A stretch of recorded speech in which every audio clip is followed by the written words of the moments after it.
देखिए, किस्मत का कोई पता नहीं होता। कब कोई राजा से रंक बन जाए, कब कोई भिखारी से बिजनेसमैन बन जाए, कब कोई एक मामूली घर से आया हुआ लड़का भी बहुत बड़े देश का प्रधानमंत्री बन जाए, कोई पता नहीं होता।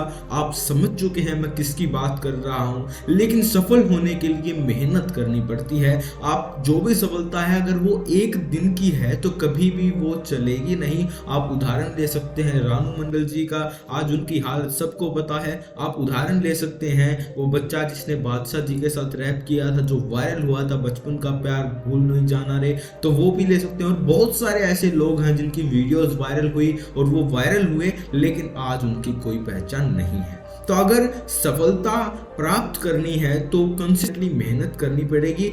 एक ऐसी ही कहानी आपके साथ में आपके पास में आज लेकर आया हूं, जहां एक भिखारी कैसे बिजनेसमैन बन जाता है, वहां पर आपको बताया गया है अच्छे से। तो कृपया करके कहानी को पूरा सुनिएगा। नमस्कार दोस्तों, मेरा नाम है अमित शर्मा और बिना आपका टाइम वेस्ट किए मैं बता देता हूं कि हर रोज यहां पर हम इंस्पिरेशनल कहानियां लाते रहते हैं। तो आपका बहुत ही टाइम वेस्ट होने से बच सकता है। अगर आप ये इंस्पिरेशनल कहानियां सुनते हैं तो आपकी लाइफ में बदलाव भी आ सकता है। तो बिना आपका टाइम वेस्ट करे अपन कहानी को शुरू करते हैं।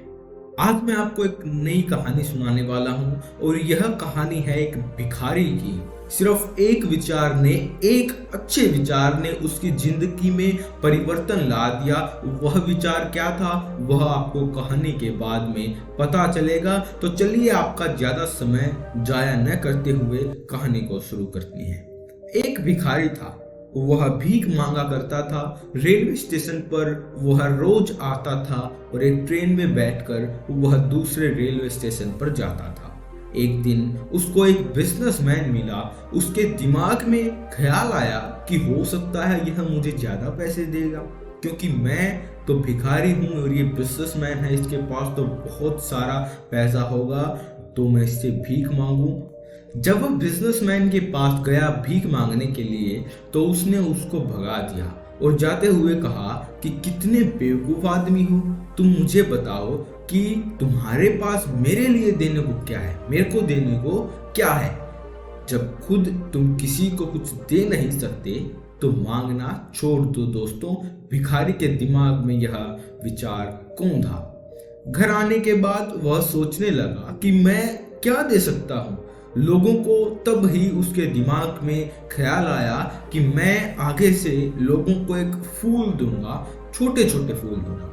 जब भी वह लोगों से भीख मांगता और बदले में उनको फूल देता, लोग सोचते कि यह भिखारी कितना अच्छा है। पहली बार इस तरह का भिखारी देखने को मिला है जो बदले में फूल देता है। अब दूसरी बार वही बिजनेसमैन उसको मिला, उसने उसको भीख मांगी तो उससे पहली बार उस बिजनेसमैन ने उसको भीख दी और वो फूल ग्रहण किया। और बिजनेसमैन ने कहा कि हाँ, अब मैं तुम्हें यह कह सकता हूं कि तुम एक सच्चे बिजनेसमैन हो, क्योंकि जब तक तुम दूसरों को दे नहीं सकते तब तक दूसरों से मांगना छोड़ दो। दोस्तों, वह भिखारी रेलवे स्टेशन पर बाहर आया और वह जोर से चिल्लाया कि मैं बिजनेसमैन बन के दिखाऊंगा, और सभी लोग उस पर हंसने लगे। 6 महीने तक भिखारी वहां पर दिखाई नहीं दिया। और जब अगली बार वह वापस ट्रेन में आया तो उस व्यक्ति से उसकी वापस मुलाकात हुई और इस बार वह दोनों व्यक्ति सूट बूट में थे।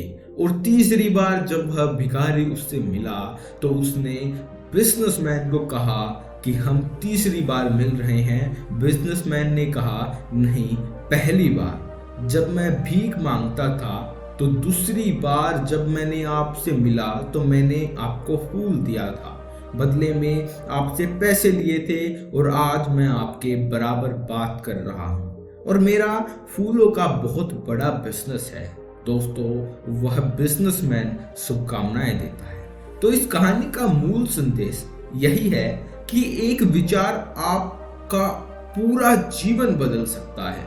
सिर्फ एक विचार पर्याप्त है। एक विचार आपकी जिंदगी में रौनक ला सकता है। और सबसे महत्वपूर्ण बात यह है कि जब तक जिंदगी में दूसरों को कुछ दे नहीं सकते हो तो किसी से मांगने की उम्मीद भी मत रखो। दोस्तों, अगर आप किसी से मांगते हो तो बदले में उसको भी कुछ दो, यह जिंदगी का उसूल है। मुझे उम्मीद है कि दोस्तों आपको यह कहानी अच्छी लगी होगी और मैं आशा करता हूँ कि आपकी जिंदगी में भी बेहद ही जल्दी बदलाव आए। अगर आपको कहानी अच्छी लगी तो मेरी एक बात और सुनिएगा। दोस्तों, किसी भी बिजनेस को खड़ा करने के लिए टाइम लगता है।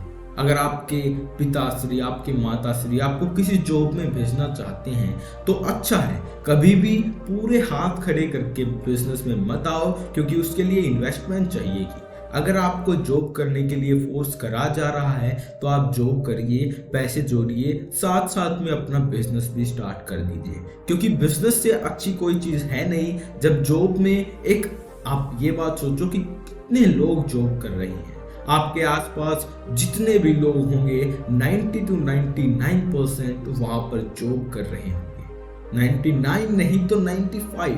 उनकी जिंदगी आप देखिए कैसी चल रही है। अगर आपको वही जिंदगी जीनी है तो आप बेहद ही अच्छे तरीके से जॉब करें, नहीं तो आप बिजनेस करें, आपके लिए वही अच्छा रहेगा। लेकिन बिजनेस टाइम मांगता है, पैसा मांगता है, तो आप जॉब के साथ साथ बाद में जब आपका अच्छा चलना लगे तो आप सिर्फ बिजनेस पर ध्यान दे सकती हैं। तो इस कहानी से मेरे को तो यही सीखने को मिला था। अगर आप और ऐसी कहानियां सुनना चाहते हैं तो इस चैनल को सब्सक्राइब कर दीजिएगा। नीचे कमेंट सेक्शन में आपको क्या सीखने को मिला, कुछ मिला या नहीं, वो भी आप नीचे लिख दीजिएगा। आपका बहुत बहुत धन्यवाद। मिलते हैं फिर किसी इंस्पिरेशनल कहानी में जहां आपको हरदम सीख मिलती रहती है।